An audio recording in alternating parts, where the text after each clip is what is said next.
Yeah, so yeah, lots of artists. Oh, this you is know, our whatever. second episode. Oh. We're today episode 2. This is Con and I'm Robin. Hi. Hi. Oh. Hi. Good morning. Good morning. Yeah. This is us in yeah. our jammies. Yeah, that's right. We're just getting up and. Yeah, this is episode 2, and people have requested that they want to see us. I hope they don't regret it after this. Okay. So we were talking about what we do, or how we came to live together. A lot of people ask us how we met, or did we just move in. This is 5 years now we've been living here, and it's not a huge place, but it's like an art studio, and we don't have a TV, we don't have a sofa. It's a main room, we've got a kitchen, but no kitchen table. We each have our own rooms, and so, but it's good, it works. The main room's like a dance studio because we have mirrors if we need it to be, or it's an art, or it's a workshop.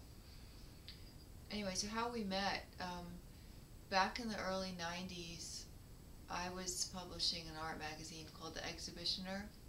I actually got a lot of fan mail from exhibitionists. Not the same thing. Anyway, I was curating shows, and Con was doing all these interesting, performances and art, and we just met through the magazine. So,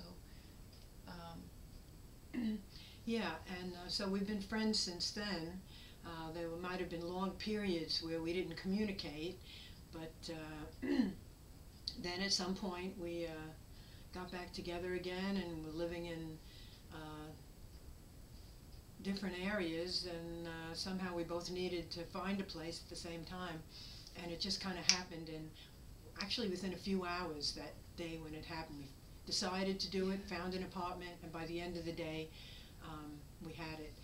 And we have to thank Douglas, because he was the one who said, you and Con should live together. Yeah, Douglas wrote to me. Thank you, and said, Douglas. You should post on. Oh, Con just posted on Facebook she needs to move, and I had to move at the same time. So he's like, why don't you guys share a place? And it was just worked out great. So, and we say we're like Will and Grace because Con is gay, I'm straight, and not that that makes any difference. We're just putting defining who we are for people. Neither one of us is crooked, though. Talk about for yourself. Just kidding. No. But anyway, yeah. So we were talking about the importance of artists living together. This has been amazing. I think we're very lucky. We're very blessed because living together as artists, getting to talk about the process, what goes into art, what goes into performance. These are other videos, I know, but being able to get up, we wake up in the morning, a lot of times we talk about just regular stuff. Oh, what kind of vitamins you're taking? Are they working for you? Things like that. Oh, Tasha, don't move that. Tasha! No. My cat, Tasha. No. She's jiggling the camera. She wants to lick the tripod. So, yeah. And this morning we were talking about, we're both do it right now. Tomorrow night Con has a benefit. Right now as we're recording this, it's October 24th, 2014. And tomorrow night Con has a big, great event. I'm just participating in a small way, but it's an art show, it's a tango event, live painting, all these wonderful things to benefit the spirit of Huntington Art Center. And I'm also presently doing a lot of work on Dia de los Muertos for the UU, where I'm very involved in the local UU, Unitarian Universalist Fellowship, which is very important to me. They do a lot of great stuff. They do a lot of social justice work, a lot of wonderful work in the world. So, being part of the choir for me and being part of the services is very important, because I believe in what they do. I'm a part of it. So I just we're both talking about doing art for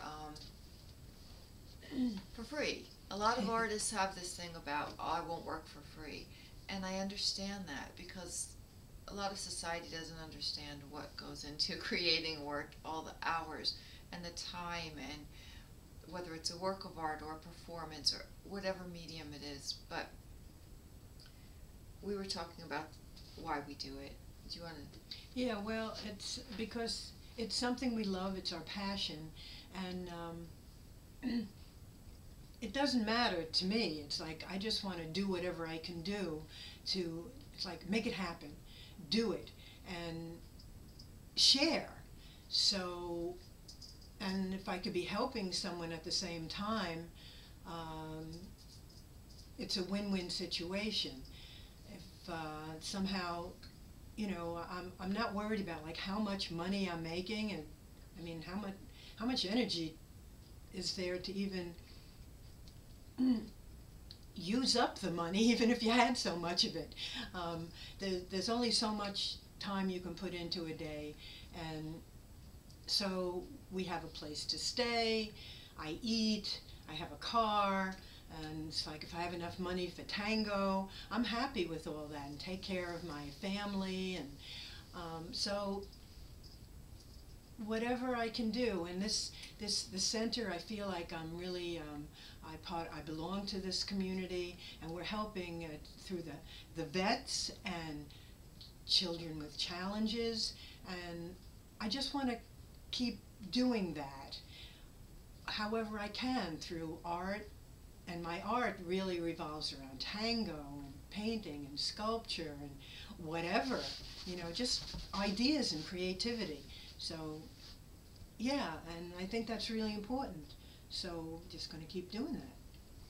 Yeah, I think it's important as artists to, how can I say this?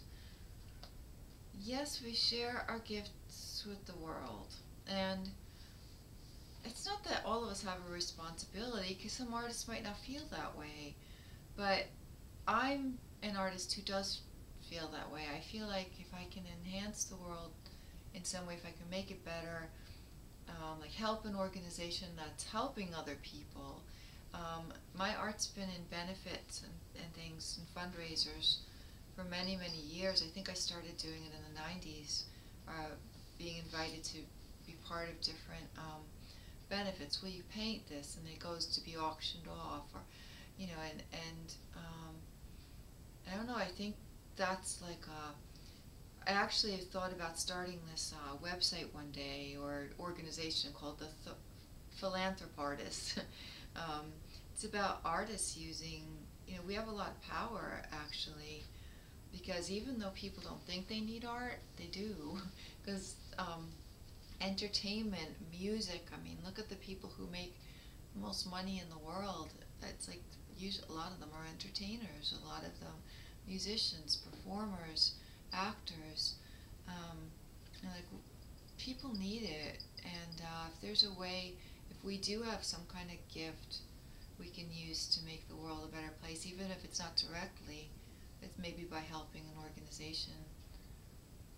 I think it's important. I don't want to have that attitude of like, oh, I only, you know, yes, there are, I won't work for free for, you know, in a lot of circumstances. No, I'm not going to work for free. And it is work, what we do. It's a lot of work.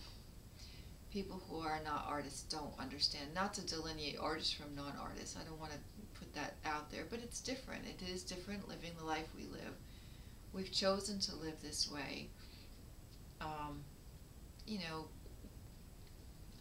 I know for me, like, I've never bought a piece of furniture. Well, no, I did. I just bought a bookcase for $20. That was great.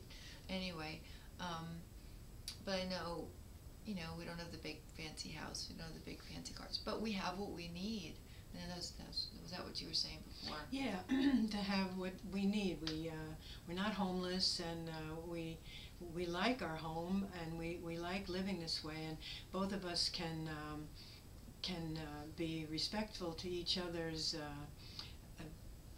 hanging up all the art all over the place, and living like it's like a loft, an artist's studio, because there's always like some kind of maybe art going on at some point, doing something, and whether it's painting or sculpture or costumes or scenery, to make things happen, the enchantment and magic of the creativity. And I really believe that everyone is creative in some way or another. It doesn't have to be visual. I mean, whether it's verbal or musical, it's all that is a wonderful thing in life, and we work to make money, to make our lives, our quality of life good, ultimately, so that we can have a good time. Even the people who are the richest Wall Street tycoons, still they want to have a good time on their downtime, whatever that might be, sharing dinner and parties and traveling and enjoying it. And of course people want alone time too, but it's maybe not all the time. So I think it's funny because I walked out of my room before, and we never know what we're going to see when we walk out here into the main room, and we're both, what's great is like I can set up a table overnight with a new project going on. She walks out of her room and she'll see something, okay. And like I walked out of my room and I see Con holding this long wig, this long blonde wig for George Washington. Gray, silver, gray. Yeah. A gray silver Yeah. wig, and it almost looked like an animal or something. And I'm like, okay. And we just walk past, or we start talking about what we're doing. And then she brought out this hat of George Washington that her daughter made when she was 10. Yeah, And, my daughter made this because she was 10 years old, and because the party tomorrow night has a George Washington title. That kind of looks like George Washington. Yeah, so I think that's great. We're going to use him as a centerpiece somewhere. Yeah, his head will be there. So, but it's funny, we never know what we're going to walk into when we walk out of our rooms, what the other one's going to be doing. But that's what's really cool. Actually, this is such a great, we're really blessed for having this. Very, very blessed, and it's, so we just want to share and keep going and try and do good, because it's like this give and take thing with the artist, and I'm not a recluse artist who just wants to live in a vacuum. I need the public. I need the people. There's this energy exchange that goes on. Again, that's another video. The performer. Yeah, especially with the performances. Yeah. Oh my God. Yeah. And what we go through. Oh my gosh. Before and after. Yeah. The ups and downs of it, and the why are we doing it? Right. And, we always go through that. Building our self-esteem. Oh my God. And the stress. Oh God.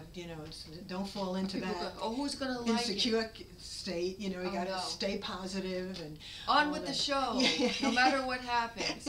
Oh, the costume doesn't fit. Oh crap! Grab this other thing. Make it work. Yeah. Make it work. Yeah. There goes Ben. And onward and upward. Yeah. And so it's great. It's wonderful to be living in this environment. We've got I don't know, we have everything we need. It's wonderful, and very thankful, and would recommend it to anybody, really. You know, it's a great thing, and artists living together is like comrades, but helping each other. And Con and I have similar things, like because we both do painting and we both do performance, so we can talk about it's like we're having a costume issue. She's really the amazing costume person, and I'll be like, okay, does this costume work? She's like, yeah, it works. Or try this over here, and it goes back and forth so fast, and it's like, but it's wonderful to be able to do that. So anyway, all those things, and so that's today. Yeah, that's today. So if you actually made it through this, thank you. Yeah. Or good for you. Yeah, you got a gold star. To the end. To the end. Yeah. And if you have any idea, like I mean, we have like tons of ideas, things we're gonna be talking about. It might be a little slow this month until we get into November, because we're so busy, but, if you have any things you want, questions, Yeah, any questions? things you're curious about, that's, how we would answer. Yeah, that would be great. Oh, we call it Yoko Ono. Do you want to talk? We'll do the Well, Yoko Ono another we time. Yeah, we call each other. She's I'm Ono. Ono, she's Yoko. I'm Yoko. And that's from before I did Buto, when I didn't even know who Ono was. Yeah, Different 'cause Ono. Ono's a big person in Buto. Oh, yeah, Ono is, not Yoko Historically. Ono. Two different. Right, Yeah. that's another one. We'll talk about that in another video. So, happy Halloween, Yeah, and, okay. okay.